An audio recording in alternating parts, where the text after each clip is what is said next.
Have you ever wondered how close you've come to danger without even realizing it? At Shivering Vault, we take you there, one story at a time. But before you drift off, consider liking this video and commenting where you're watching from. Now, let's dive into these chilling stories.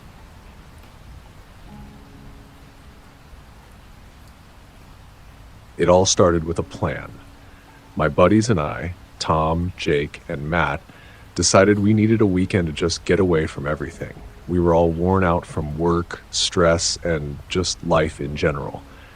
So we found this remote campsite in the Davis Mountains of Texas. I mean, it looked perfect on the map. Secluded, no crowds, just nature and peace. We'd been to campsites before, but nothing like this.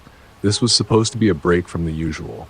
We could hike, tell stories, maybe crack open some beers. Simple, quiet, perfect. We arrived on Friday afternoon. The sun was still high, and the air had that dry, warm Texan heat that clung to you no matter how many times you wiped your forehead. But the drive up to the campsite had already been beautiful. The whole area was isolated, surrounded by dense trees, the occasional cliff, and the smell of the earth. We set up our tents and built a fire. Everything was peaceful, just like we'd imagined. That first night was fine. We were all sitting around the fire, talking about random stuff, joking, playing cards, and enjoying the dark sky that felt like it was stretching on forever. The fire crackled, the crickets chirped, and the only other noise was the wind rustling through the trees. But I noticed something. There were no other campers nearby. The site we'd chosen was isolated, sure, but there were usually a few more people, even in remote places like this. It felt odd, but I figured we were just lucky. Around midnight, we all turned in. Matt and Jake shared a tent, and Tom and I were in another one. I didn't think too much of it when I heard faint footsteps outside our tent, but it was probably just some wildlife. Deer, maybe, or a raccoon. We didn't have a bear problem here, as far as I knew. The night passed quietly, except for the occasional rustling. I tried not to think much of it, especially since we were so far out. It felt safe until the second night. The second day was exhausting. We hiked for hours, lost track of time, and didn't get back to camp until late afternoon. The heat had burned off, but the air was still warm and dry. By the time the sun started setting, we were all ready to eat and get comfortable by the fire. That night, things started getting weird. We were about halfway through dinner when Tom suddenly stood up from the fire and looked down at the ground, his face going pale. "What the hell?" he muttered. We all stopped what we were doing and turned to look at him. "What's wrong?" I asked. Tom didn't answer right away. He just stared at the ground, his hand hovering over one of our car tires. When I looked closer, I saw it too. The tire was slashed like someone had used a knife to cut through the rubber. "Are you serious?" Matt said, sounding confused. "Who the hell would do that?" We all walked over to inspect it. The other 3 tires were fine, but one was completely flat. Whoever did this knew exactly what they were doing. They didn't just pop it, they destroyed it. "Must have happened while we were out hiking," Jake said, his voice tight. "But how did they get this close to the car without us hearing them?" We started looking around the campsite, more alert now. But there was no sign of anyone. No movement in the trees. Nothing out of place except the tire. "This is bad," Tom said, his voice dropping. "We're stuck here." We had no spare tire, and we were a good few hours from the nearest town. We tried to stay calm. We figured we could just call for help in the morning. The ranger station wasn't far, and someone would come by sooner or later. But as night fell, the real terror didn't hit until later. Around 2 a.m., I woke up to the sound of something scratching at our tent. At first, I thought I was imagining it, maybe a branch brushing against the fabric. But then the sound came again.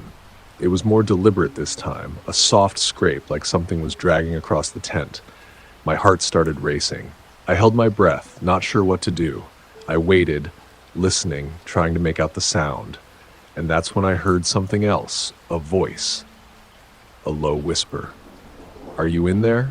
I froze. I couldn't breathe. Tom was still asleep beside me, but I could see he was twitching in his sleep, probably hearing the same thing. "Who's there?" I whispered. No answer. I slowly unzipped a little opening in the tent to peek outside. My heart dropped when I saw him. There was a man standing about 15 feet away, just past the fire's light. He was tall, thin, and wearing a hooded jacket, even though it wasn't that cold.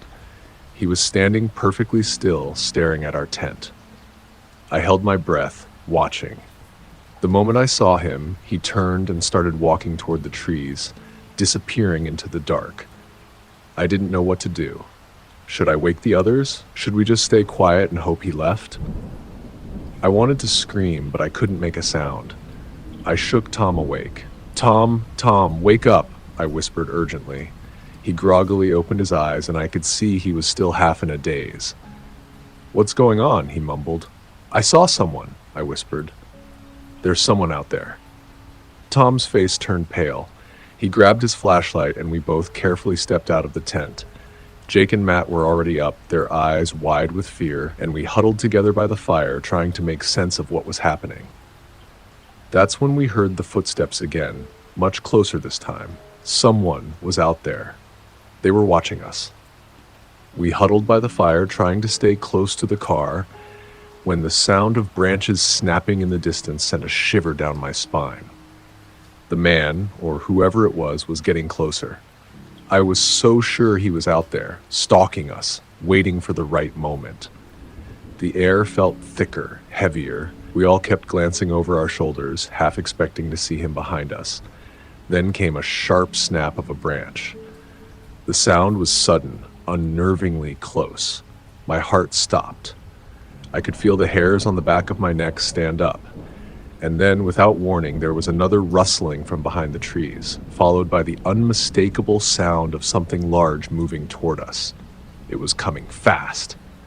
We all stood, frozen in fear, when out of the darkness, the figure of the man emerged again, but this time, he wasn't alone. He had something in his hand. I could barely make it out at first, but then I saw it clearly. He was holding a big hunting knife. I don't know what was going through my head in that moment. All I knew was that we were in serious trouble. "Get to the car!" I shouted, without thinking. We all sprinted toward the vehicle, but my legs felt like they were made of lead. I glanced back and saw the man was charging toward us, moving faster than I thought possible. He was yelling something I couldn't make out, but the fear in his voice was unmistakable. We reached the car, but the slashed tire stopped us cold. There was no way we could drive away without a spare, and we didn't have time to fix it. In that moment of panic, I grabbed a tire iron from the back of the car. It was all I could think of to defend ourselves. But then Matt, bless him, had an idea. "I'm calling the ranger station," he said, already pulling out his phone. He dialed the number, his voice trembling as he explained the situation. We didn't know if the Rangers could get here in time, but at that point, we had no choice. For a second, I thought maybe it was too late. But then I looked back at the man, and I noticed something. His attention had shifted. He wasn't charging at us anymore. He stood there for a long moment, just watching. I couldn't make out his expression in the darkness, but it felt like he was waiting. Then, without a word, he turned and disappeared into the trees. Matt, still on the phone with the ranger, urged us to get in the car. The ranger said they were coming, but it might take a while. We all piled into the car, the air thick with tension. We sat in the car, hearts racing, not knowing what to expect. Hours passed. Every snap of a twig, every rustling in the trees made us jump. The darkness felt thicker than ever. I kept staring into the trees, half expecting him to emerge, but he never did. He had just vanished. Around 4 a.m., we heard the sound of tires crunching over gravel. The Rangers had finally arrived. We were never so relieved to see headlights in the distance. They pulled up beside our car, and we quickly got out to talk to them. The Rangers were calm but serious, advising us to stay close while they went out on foot. They had a team, and they would track the man from a distance. We showed them where we'd last seen him, the direction he'd gone. They nodded and immediately set out to search the area. We didn't leave the car. We couldn't shake the feeling that he was still out there, somewhere, watching us. After what felt like an eternity, the Rangers finally returned. They had tracked him down, hidden just a few miles from where we'd seen him disappear. Armed. The Rangers had managed to corner him, and they arrested him without a struggle. We learned later that he had been out there for days, using the isolation to his advantage. He was a dangerous man, watching for anyone who wandered too far from civilization. We never knew his exact plan, but we sure as hell were glad the Rangers showed up when they did.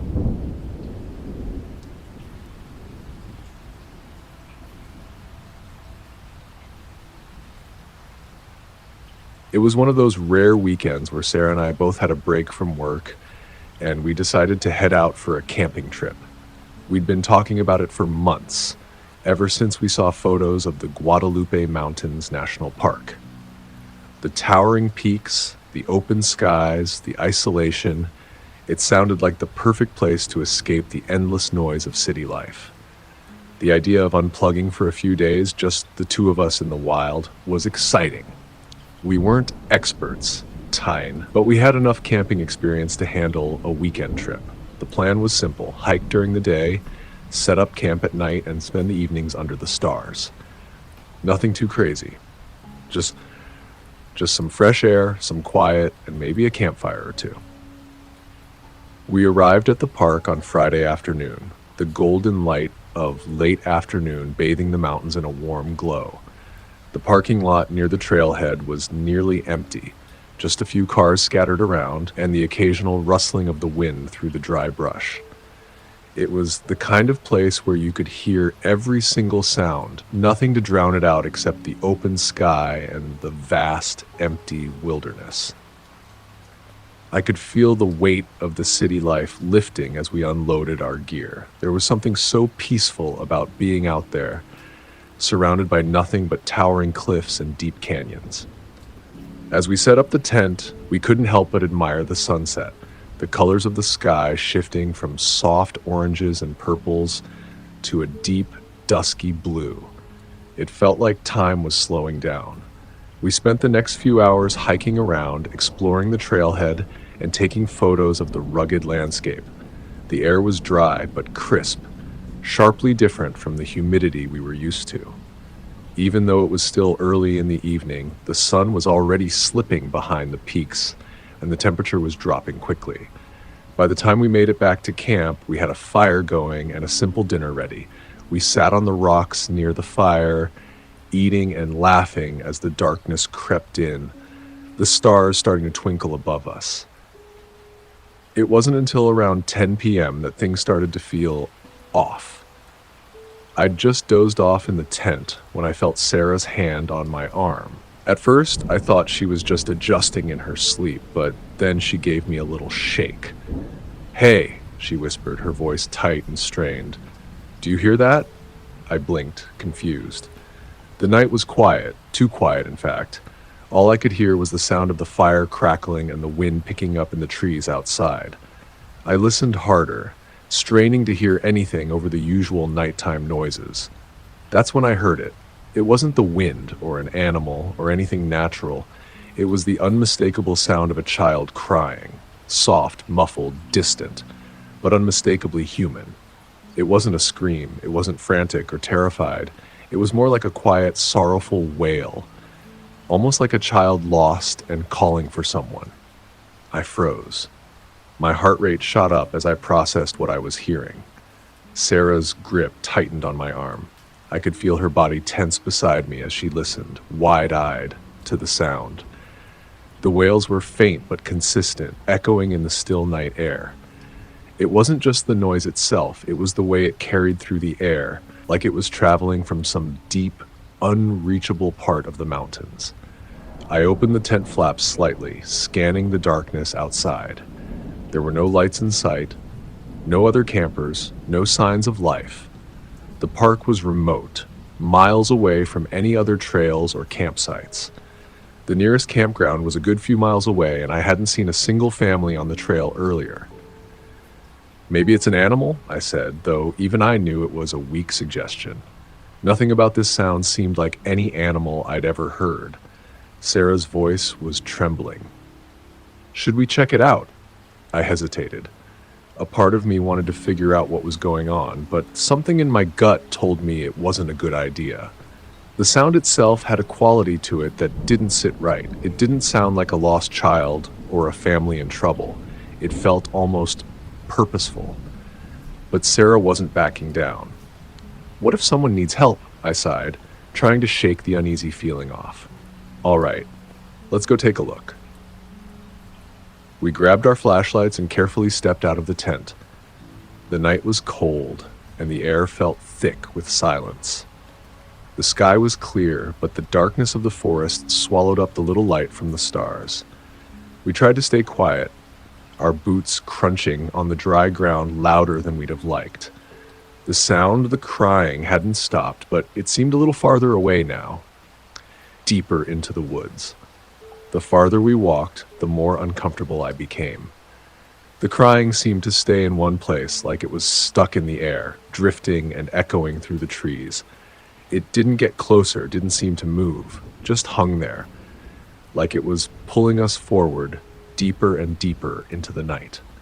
We walked for about 10 minutes, the flashlight beams sweeping over the terrain, the trees gnarled and twisted by the desert wind. The path seemed to narrow as we continued, and soon we came upon a small clearing. The crying was louder here, but still there was nothing to see. Just some scrubby grass, scattered rocks, and a few old juniper trees bending in the wind. Then Sarah pointed toward a tree at the edge of the clearing, her voice barely a whisper. Look. I followed her gaze, my stomach dropping when I saw what she was pointing at.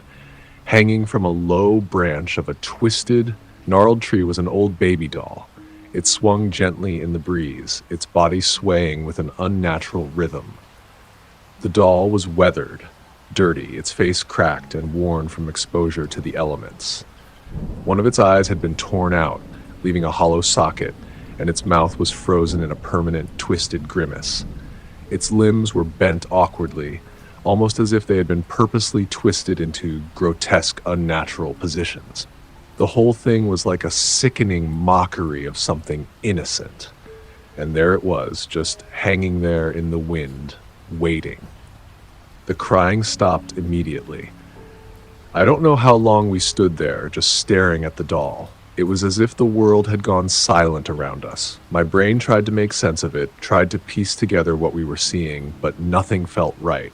It didn't belong there. There was no reason for it to be there. And yet, there it was, swinging in the darkness. I could feel Sarah's breath on my neck, hot and shaky as she whispered in my ear, "We need to go, now." Just as I turned to respond, there was a rustling behind us. I whipped around, flashlight flashing through the dark, but there was nothing. The air was still. The woods were silent. It was like the sound had vanished into thin air, leaving nothing but the hollow, oppressive quiet. I couldn't breathe. We didn't speak. We didn't even look at each other. We just turned and ran. The crunch of our boots on the gravel and dirt was deafening in the stillness, and every shadow felt like it was moving. The trail back to camp seemed to stretch on forever, each step feeling heavier than the last. My heart was pounding in my chest, and I couldn't shake the feeling that we weren't alone, that something was watching us from the darkness. When we finally reached the tent, we didn't waste a second. I slammed the flap shut and locked the zipper with trembling hands. We both just sat there in the dark, staring at the fabric of the tent, unable to sleep. The next morning, everything felt different.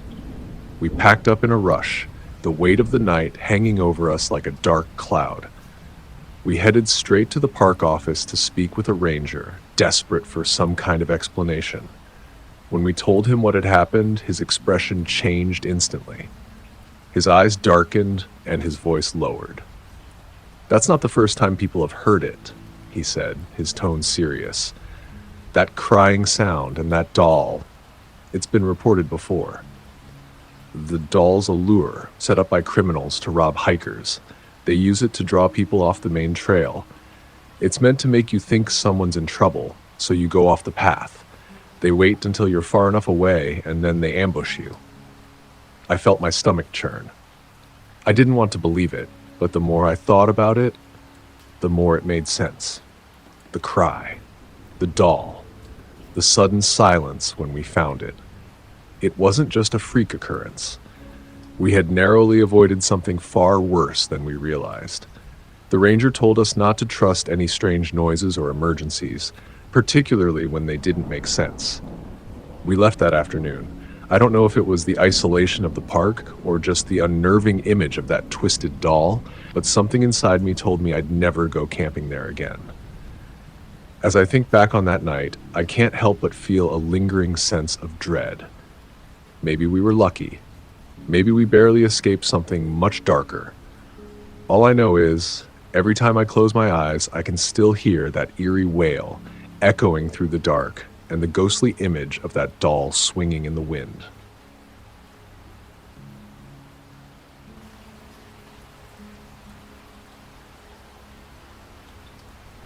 It was supposed to be a weekend of fun, just a break from the grind. My friends, my cousin Aaron, had been planning this camping trip for months. We were all in our mid-20s, still young, still riding that wave of carefree energy, thinking we could take on whatever the woods threw at us. None of us were seasoned campers, but we figured we'd be fine. How hard could it be? We'd be in a state park in Texas, after all. Known for its stunning views, crystal clear water, and peaceful hiking trails. The kind of place where you'd expect to just relax and let everything else fade away. We set up camp by the creek, just on the outskirts of the main trails, in a spot that seemed perfect. The sound of running water was soothing, and the air felt fresh, at least for now. We spent the afternoon lounging, having a few drinks, and talking. Everything felt easy. My cousin Aaron was always the more outdoorsy type, the one who'd wander off on his own, curious about the land. It wasn't unusual for him to take off for a hike or explore the area on foot. He'd already been down to the stream a couple of times, taking in the scenery, checking out the water. That evening, he decided to head back to the creek to get water for cooking. It was about 6 p.m., still light out, but the shadows of the trees were stretching longer, the sky dimming slowly. The plan was simple. He'd fill up his water bottle at the stream, be back in 15 minutes, and we'd start cooking dinner. He'd done it a dozen times before without issue, but he didn't come back. We waited. At first, it wasn't anything unusual. We were all chatting, laughing, enjoying the evening. Time always seems to move faster when you're with friends, but as the sun started dipping lower in the sky, the minutes stretched into half an hour, then 40 minutes. And still, Aaron didn't return. I glanced around at the others. Their faces were starting to reflect the same unease I was feeling. "Maybe he's just taking longer than he thought," I said, trying to convince myself as much as them. But another 15 minutes passed, and that weird feeling, the one you can't quite explain, started settling in. It was the kind of feeling you get when you notice something's off, but you're not sure what it is yet. I looked up at the sky. Dusk had fallen, and the woods around us had grown quiet, too quiet. The usual rustle of leaves, the calls of birds, the hum of insects, they were all gone, replaced by a kind of oppressive stillness. "Aaron's been gone a while," Tyler said. He was always the pragmatic one, calm in situations where the rest of us might panic. "Shouldn't we go check on him?" I didn't need convincing. I grabbed my flashlight, and without saying much more, we all started walking toward the creek. The path was familiar, the way we had come earlier. But now, with the sun almost fully gone and the air cooling down, the woods felt different. The trees loomed over us, casting long shadows that made everything feel just out of reach. The further we walked, the heavier the air felt, The silence had become oppressive, like the forest itself was holding its breath. It wasn't a far walk, maybe 10 minutes at most. But when we reached the creek, everything felt wrong. The water babbled peacefully, just as it had before, but there was no sign of Aaron. His water bottle was lying on a rock by the edge, but there were no footprints in the mud leading away from it. No sign of him at all. I felt that familiar twinge of unease, the feeling you get when you know something's not right, but you can't place it. We searched the area, calling his name, hoping he'd pop out from behind a tree, maybe laughing at us for worrying. But nothing. No Aaron. Tyler suggested we split up, cover more ground. So we did. We scoured the area along the creek, checking the small trails leading deeper into the woods. I don't know why I didn't feel the need to call for help sooner. Maybe I was just stubborn, or maybe part of me thought Aaron would turn up, like always. But the deeper we went, the more the knot in my stomach twisted. I called out his name again. Nothing. Another 30 minutes passed. We didn't find any tracks, no broken branches, no signs of him anywhere. It was like he had just vanished. I didn't want to admit it, but the creeping fear started to sink in. Something was wrong, and we weren't getting closer to figuring it out. We had no choice but to turn back. When we made it back to camp, I could feel the weight of the night pressing in around us. The fire we had left burning was now just a faint glow, and the forest around us had grown darker, somehow colder. It wasn't until we were back at the campsite that I realized how much time had passed. Hours. "I'll call the Rangers," I said, pulling out my phone, my hands trembling more than I wanted to admit. I dialed the number for the park rangers. It felt like an eternity before they picked up. When they assured me they were sending someone out, I tried to hold on to the tiny shred of hope that maybe Aaron had gotten lost.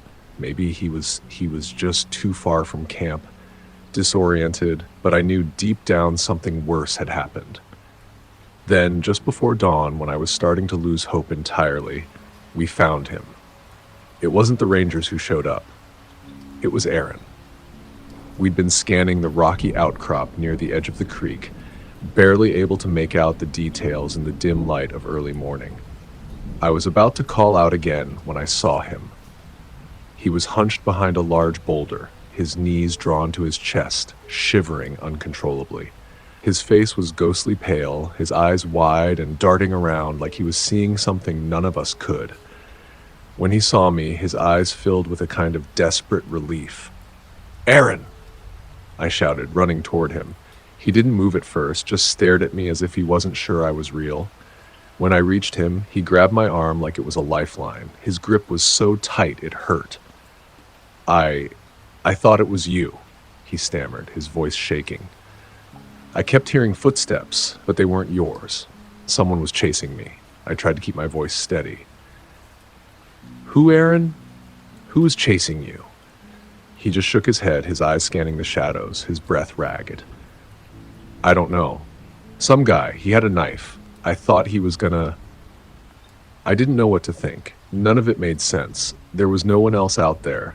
Not in the area, not on the trails. And the Rangers had just arrived minutes before we found him.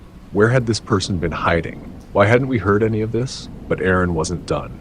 He was visibly shaking now, his body trembling like a leaf in the wind. "I thought he was going to kill me," he whispered. We all tried to comfort him, but it didn't seem to help. His fear was palpable, like a tangible thing hanging in the air between us. The Rangers immediately went to work, retracing Aaron's steps. They looked around the creek, checked the woods, and even scoured the paths we'd walked earlier. But there was nothing. No sign of anyone, no footprints, no weapon. Just nothing. Aaron was insistent. Someone had followed him, he said. He had heard the footsteps getting closer, felt the presence of someone right behind him, a threat he couldn't escape. But despite our best efforts to find evidence, we came up empty. The only clue we found were his own tracks leading down the trail to the water, but they stopped abruptly. It was as if he'd bolted, suddenly terrified. We left the park that morning with more questions than answers. Aaron was still shaken, but insisted that he hadn't imagined it. The strange thing was, none of us could remember hearing anything out of the ordinary. No footsteps, no voices, nothing that would have alerted us to what Aaron had been going through. Tyler suggested we stay another day, try to figure it out. But Aaron, still pale and visibly shaken, refused. "I can't stay here. I just need to leave," he said, his voice barely above a whisper. It didn't take much for the rest of us to agree. We packed up and left, cutting the trip short, not even finishing what we had originally come for. To this day, Aaron won't go back to that spot. He says whatever was out there, whatever was chasing him, was real. He says the fear he felt that night, the way something unseen was waiting for him in the dark, will never leave him. And honestly, I don't think I'll ever forget it either. I don't know what happened that night. Maybe it was a person who got too close to the camp. Maybe it was something else entirely. But the whole thing still gives me chills. There's just something about the woods that feels wrong sometimes, something I can't explain. And I've never gone camping there again.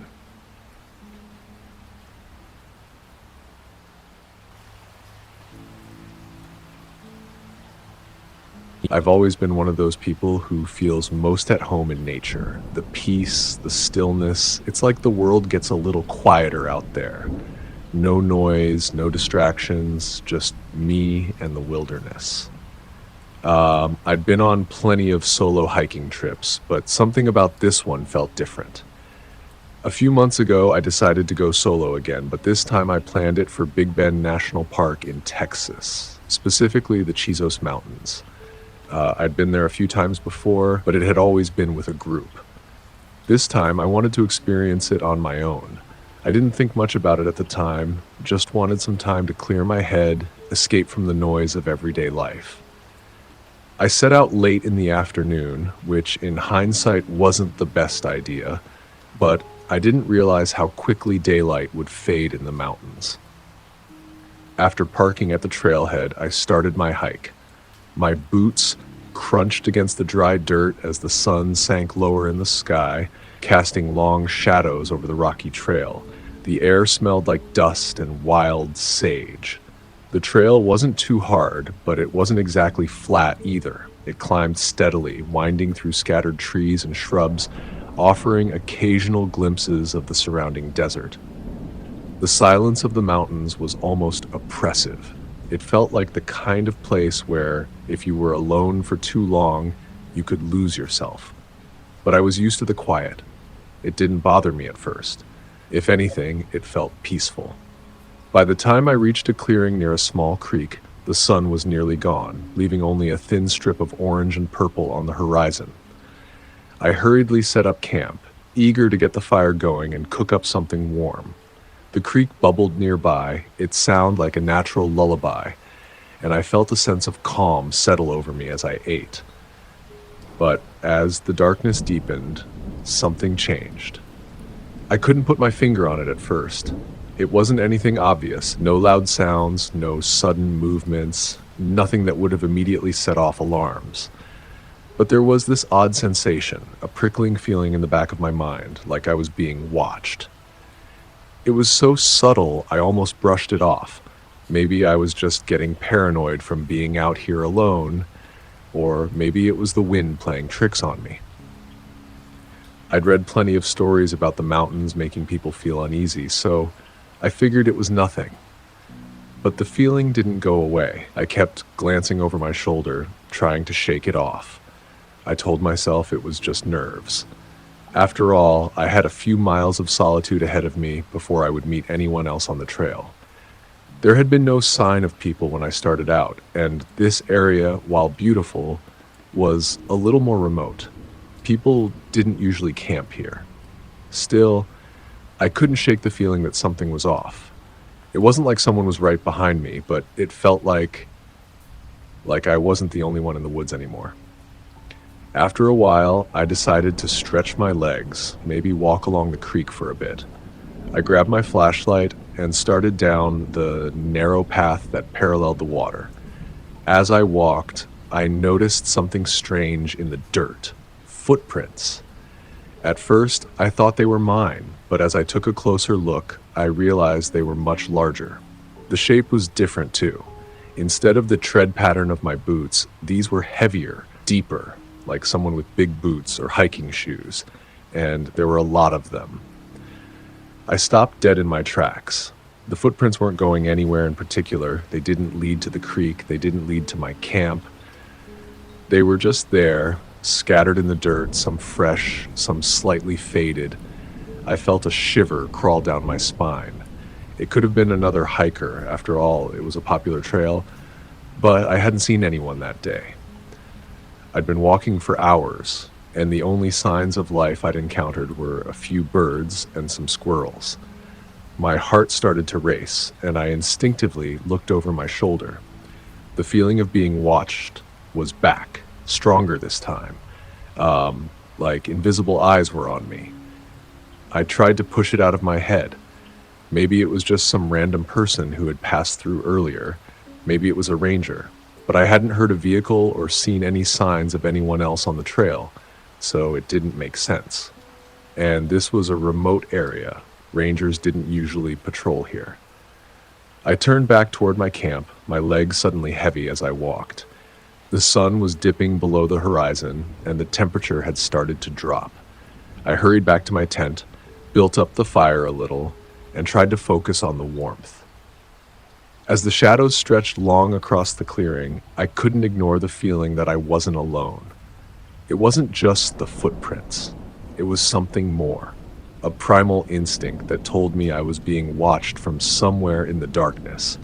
The fire crackled, and I tried to distract myself by cooking dinner, but my mind kept racing. I couldn't shake the idea that someone or something was out there. By the time the sun had fully set, the mountain air had become chill, and the stars above were so bright they almost hurt to look at. I crawled into my tent, zipped it up tight, and lay down, trying to calm my thoughts. But sleep wouldn't come. Every rustle of leaves outside my tent made my heart skip. Every distant snap of a branch made me jump. Eventually, I drifted off, but it didn't last long. Something woke me. Some tiny noise in the distance, some disturbance in the air. I'm not sure what it was. But my eyes snapped open, and I lay there in the dark, frozen. My breathing was shallow, and my mind raced. The feeling was back. That terrible sensation of being watched. I lay still, listening. The wind had picked up, but it wasn't the wind that made my skin crawl. It was the footsteps. At first, they were faint, like distant echoes from the darkness. Slowly, they grew closer, crunching in the dirt, a slow, deliberate pace. I held my breath, straining to hear, trying to place where they were coming from. They were getting closer. Whoever it was, they were walking straight toward my tent. I was paralyzed. Every muscle in my body felt locked in place. I didn't want to move, didn't want to make a sound. But I also knew I couldn't just lay there and wait. I couldn't risk whatever or whoever was out there getting any closer. I grabbed my trekking pole from the corner of the tent, my hands shaking so badly I almost dropped it. Holding it tight, I waited. The footsteps stopped right outside my tent, and the air went still. For what felt like an eternity, nothing happened. I could hear my heartbeat in my ears, thudding like a drum.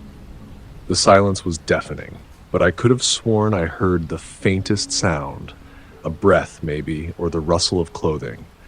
And then it came, the unmistakable sound of something sharp scraping against the back of my tent. The noise was slow, methodical, like someone was using a knife or a rock to cut through the fabric. I felt my stomach drop.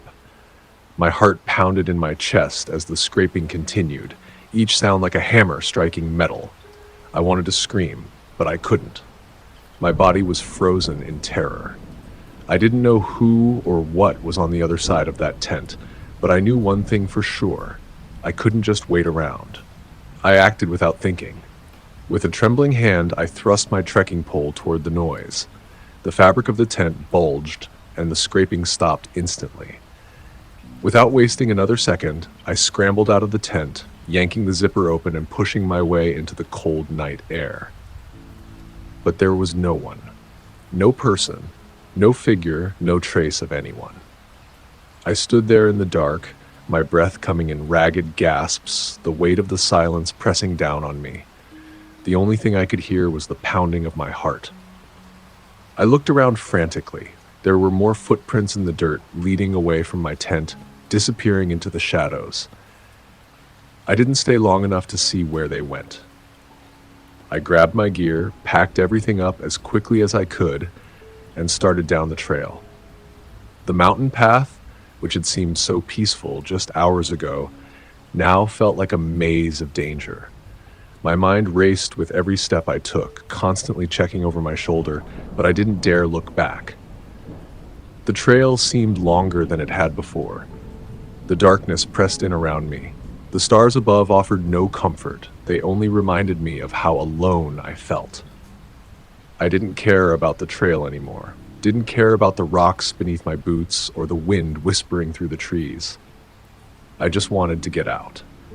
I didn't stop until I was out of the Chisos Mountains and back at my car. Since then, I've never returned to Big Bend. I still hike, but I always go with someone else. And every time I step into the woods, I can't help but wonder if someone is out there watching. I don't know who or what was out there that night, but I do know one thing. I'll never go back to find out.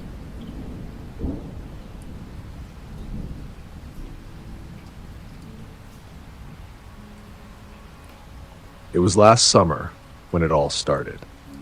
Matt and I had been planning this trip for months, ever since we'd come back from that last camping adventure. The spot we chose was one we'd been to a few times before, a small, isolated lake nestled deep in the woods. We'd always remembered it as a place where we could truly get away. Peaceful, quiet, with the soft lapping of water against the shore and a backdrop of towering pines and maples. It was the kind of place you could lose yourself in just for a few days. The kind of place you'd go to unplug. We'd been there together a couple of years ago, and the memories had always stayed with us. No crowds, no distractions, just the two of us, the forest, and the water. It was supposed to be the same this time. A quiet weekend of fishing, hiking, and long nights by the fire. No interruptions, just us. The second night after dinner, I found myself itching for a quiet moment. I'd brought my camera along, eager to capture the last bits of daylight before the sun sank behind the mountains. The sky was glowing with that rich orange hue, like the whole world had been dipped in honey, and I thought it would make the perfect shot.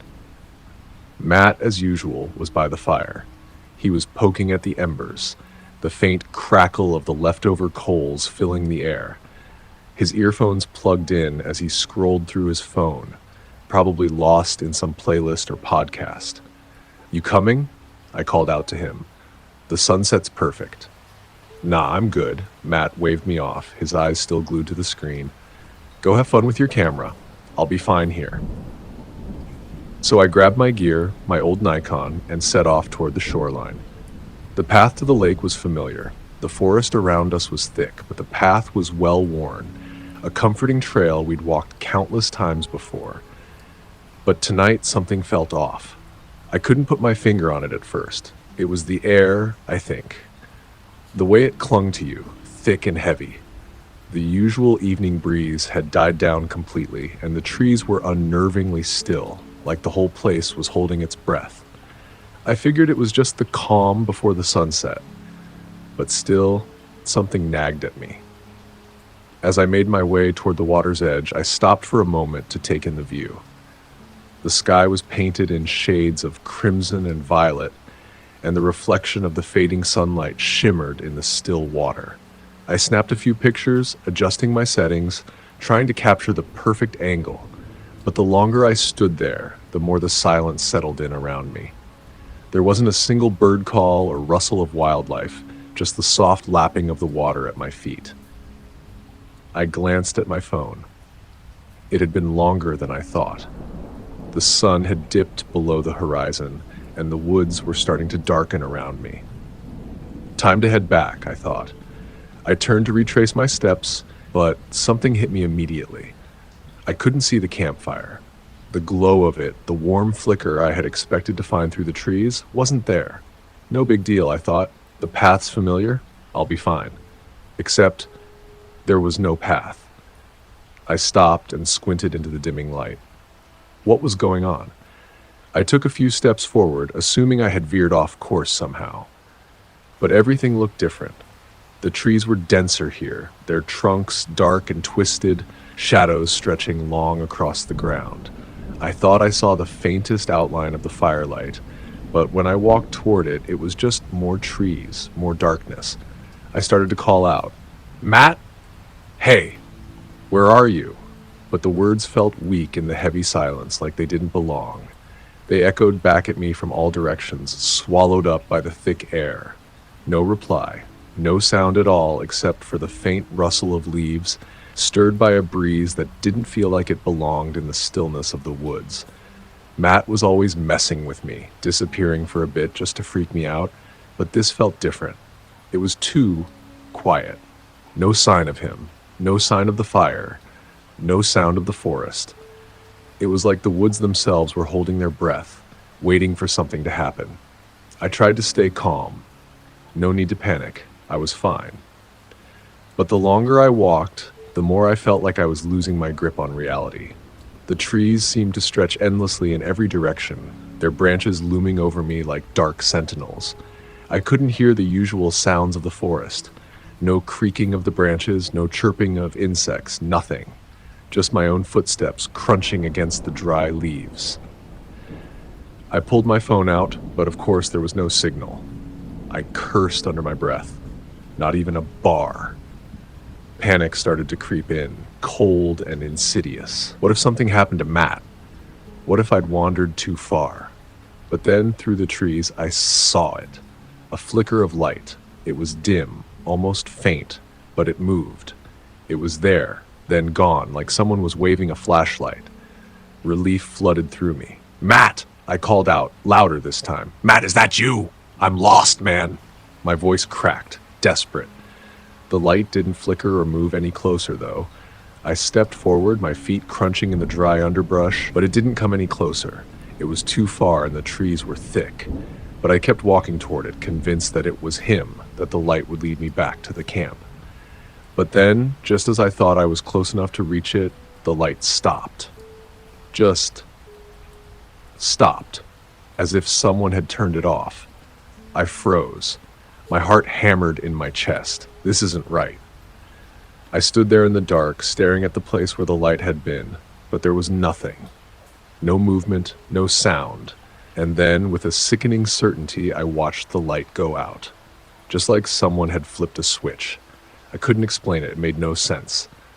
My stomach twisted, but still, I couldn't turn back. I didn't want to believe it. I kept moving toward the spot, hoping I'd find Matt, laughing at me for being so gullible. But when I got there, there was nothing. Just cold air, stillness, and the weight of something invisible pressing against me. I kept walking, faster now. The silence felt oppressive. The forest seemed to close in around me, the trees pressing together like they were alive. It was suffocating. I could hear my breath coming in ragged gasps, and the more I walked, the harder it became to keep my footing. My pulse was pounding in my ears. I felt watched. And then, like a cruel joke, I saw it.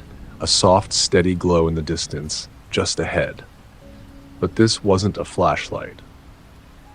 This was something else, an orange-yellow light that seemed to rise from the ground itself, flickering like the embers of a dying fire. I didn't want to look. I knew I shouldn't, but my legs moved before my brain could catch up. I stepped forward, trying to ignore the icy chill creeping down my spine, praying that it would lead me back to camp. But when I got closer, I froze. It was just a pile of rocks. A small circle of stones arranged in the shape of a fire pit. No fire, no warmth, just that eerie, unnatural glow. My stomach churned. Panic surged through me, and before I could process what was happening, I turned and ran. I didn't even think about it. I just sprinted, pushing through the brush, tripping over roots, tearing at my skin with the sharp branches. And then finally, through the trees, I saw it. The campfire. The familiar, flickering orange light. I stumbled toward it, gasping for breath, my legs heavy as lead. I felt like I'd been running for hours. Matt was sitting by the fire, just like I'd left him, relaxed, unbothered, his phone still in his hands. "Dude, where the hell have you been?" he asked, barely looking up from his screen. "Thought you were taking pictures." I stood there for a moment, trying to catch my breath, my heart still racing. "Matt, have you been messing with me? I've been out there for ages. I couldn't find my way back, and I thought I saw you with a flashlight." Matt looked at me, his brow furrowing in confusion. "What?" "I've been here the whole time. Never moved. I figured you were just out taking photos." I didn't say anything else. I didn't need to. Something in the air had shifted. I didn't sleep that night. Not really. Every time I closed my eyes, I kept seeing that light flickering in the distance. I still don't know what happened, and every time I think back to that trip, I get this cold feeling like something or someone is still out there, watching. To this day, I don't go near that place.